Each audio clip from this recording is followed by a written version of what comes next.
Hello everyone, it's Arcade Note here, and I'm here with an old friend of mine. After 20 years of silence, one of the most hidden gems of platforming series came back to life with a remaster. There's a high possibility that you might heard of Klonoa, and even higher possibility that you missed playing it. This platforming series was especially quite popular in 90s and also in Japan during the golden age of PlayStation 1 platforming era, alongside with Crash Bandicoot, Spyro, Ape Escape, Croc and so on. But so little may know that Klonoa is actually older than nearly all of them. A younger brother to Crash Bandicoot only, and used to show itself as a mascot for both Namco and PlayStation during that time. Launched by Namco around 97 for PlayStation 1, this cat-bunny mixed creature called Klonoa presented a platforming experience similar to Kirby's.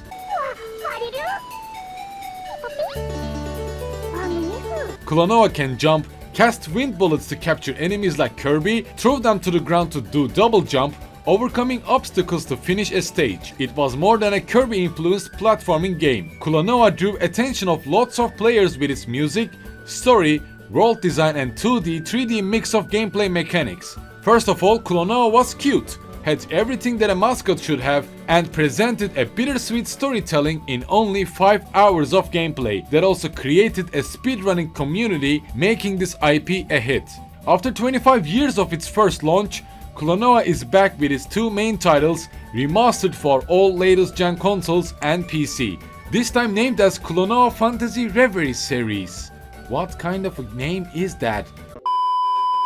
The first title of Phantasy Reverie Series is Klonoa Door to Phantomile, and the second title, Lunatea's Veil, is all remastered with new 3D graphics rather than just the HD resolution update. Although for the first title, Bandai Namco preferred to work over Wii remake of the first title rather than PlayStation 1 version. Lunatea's Veil is remastered of the original PlayStation 2 title, which also ends the exclusiveness of the second title. Both titles offer 2.5D platforming mechanics, levels that are mostly around 10 minutes that are influenced by titles like Kirby, Donkey Kong and sometimes even Crash Bandicoot. What makes Klonoa unique and also a hidden gem? Let's start with Door to Phantomile, first and the best title of Klonoa series. Our story begins in the land of Phantomile, a land filled by dreams people have at night. One day Klonoa discovers a mysterious ring in the middle of a forest and meets with Huepo, a mysterious spirit of this ring, granting Klonoa the ability of the wind that literally lets you fill up your enemies with air, turning them into inflating balloons that lets you overcome any platforming obstacles in your way? What a cruel way to die, right? One day an airship crashes into the land of wind, and when an airship crashes, it's up to the protagonist to search, right? As Klonoa and Huepo reaches the town summit, they learn that a dark spirit named Gadius is searching for a magical moon pendant so that he can turn Phantomile into a world of nightmares. With the wind ring on his hand, Klonoa sets out for his journey that will be known as one of the best side-scrollers of all time. Klonoa Door to Phantomile can be finished literally in 4 hours and maybe 5 to 6 hours if you want to complete it 100%. But this short adventure is unbelievably memorable due to having different level designs, all with 2.5D platforming mechanics that makes use of classic 2D game elements within 3D environment. Klonoa not just travels to left and right, but can also go straight deeper into the level and even aim 3-dimensional, creating a unique atmosphere and level design. The only thing to critique about Door to Phantomile is probably its length, and sometimes lack of the challenge that it offers. Although Klonoa was developed mostly for kids back then, its popularity grew even further and reached out to teenagers of that time, making it one of the most popular characters of all time. From the Wind Village to Industrial Sun Temple, Klonoa shoots wind bullets from his ring, turning the goons of Gadius into balloons, throwing them to deal damage or to overcome any obstacles. Besides that, each level includes 6 prisoners of dreams that act as collectibles for Klonoa to reach, and when each prisoner is collected by the end of the game, an extra vision level can also be unlocked. Door to Phantomile offers around 4 hours of side-scrolling, fun platforming experience with cute characters and a bittersweet story, which was quite, and I mean quite, rare for its time.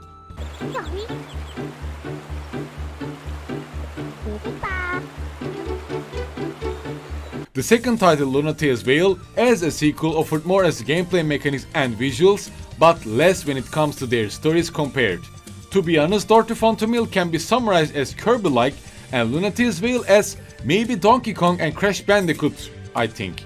Without spoiling anything from two games, we once find ourselves in the land of Lunatea, helping Lolo and Popka to save this land from plans of Lenoria and her mischievous sidekick Tat, trying to unleash darkness and sorrow.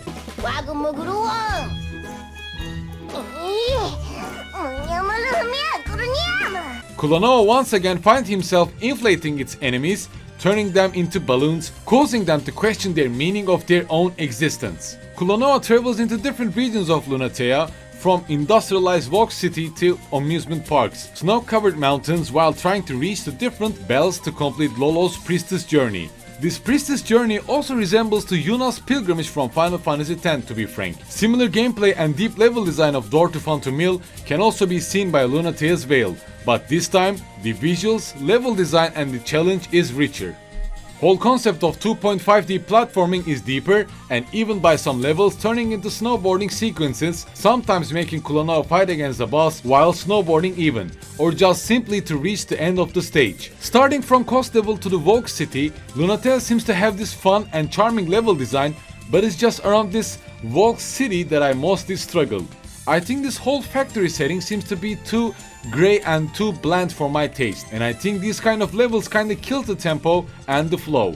Not only that, but around these times, you tend to feel that you have enough of Lolo and Popka's dialogues, missing the connection between Huapo and Klonoa of the first game.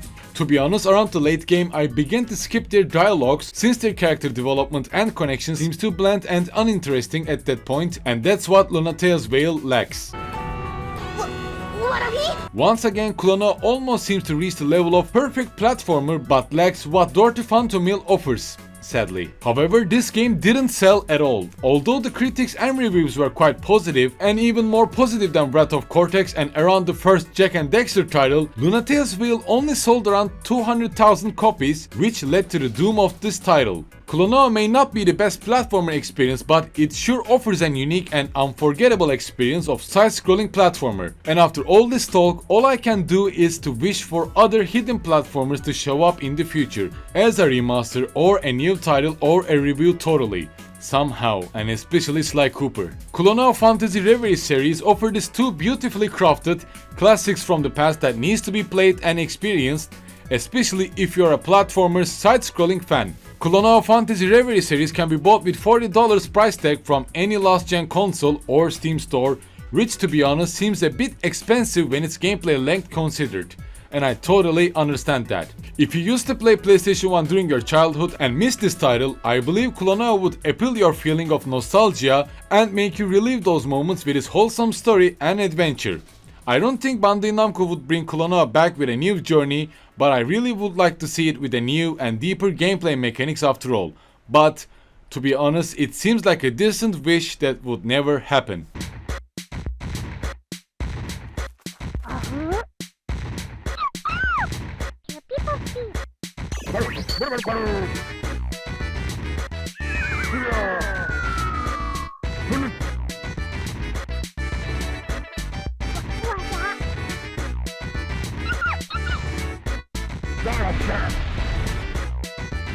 So,